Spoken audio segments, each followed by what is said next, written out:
আছিলে কোকৰাঝাৰৰ দৃশ্য আপোনালোকক দেখাবলৈ যত্ন কৰিম। যিহেতু অহাকালিৰ পৰা এটা টুৰ্ণামেণ্ট অনুষ্ঠিত হ'বলগীয়া আছিলে, তাৰ বাবে আজি টোকন বিতৰণৰ দৃশ্য আৰু ইয়াতে তেনেকুৱা ধৰণৰ পৰিস্থিতি হৈছে আপোনালোকে এবাৰ নিশ্চয় দেখিব পাইছে।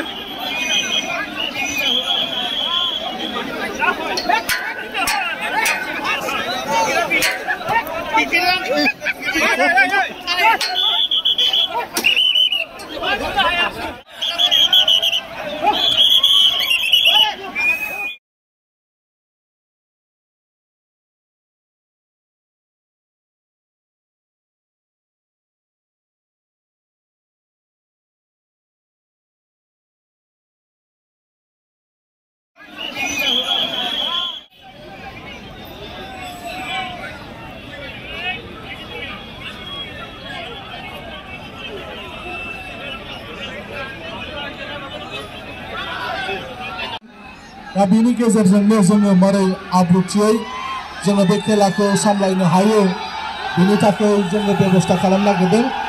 ओंखायनो बयबो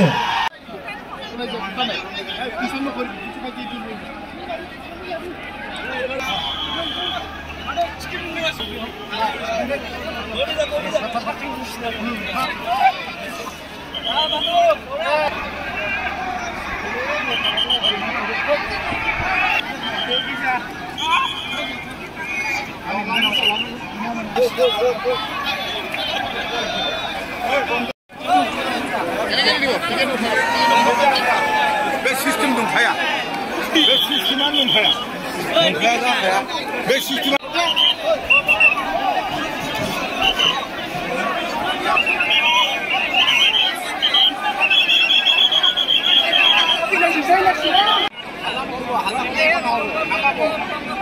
ইমান ধুনীয়াকৈ দি আছিলে।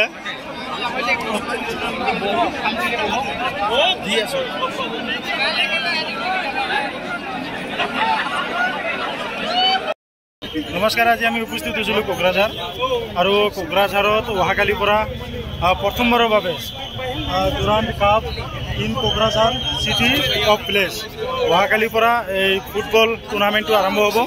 আৰু অহাকালি যিটো খেল আছে সেই খেলখন হৈছে ৰাজস্থান আৰু বড়োলেণ্ড দুটা দলৰ মাজত অহাকালি খেলখন আৰম্ভ হ'ব।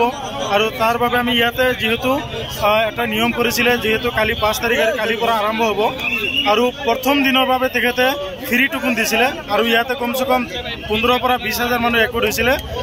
বহুত মানুহে হয়তো টিকেট পোৱা নাই, কিন্তু ফাইনেলি আমি টিকেটখন পাই গৈছোঁ। কিন্তু অহাকালি আমি এই খেলখন চাম আৰু ভিতৰৰ দৃশ্যখিনি মই আপোনালোকক দেখাবলৈ যত্ন কৰিম। এয়া মোৰ বন্ধু, তেখেতো আহিছিলে, আমি দুজনে পাইছোঁ। যিহেতু টিকেট এটা হ'লে এটা মোৰ পকেটত আছে আৰু এটা তেখেতক দিছোঁ।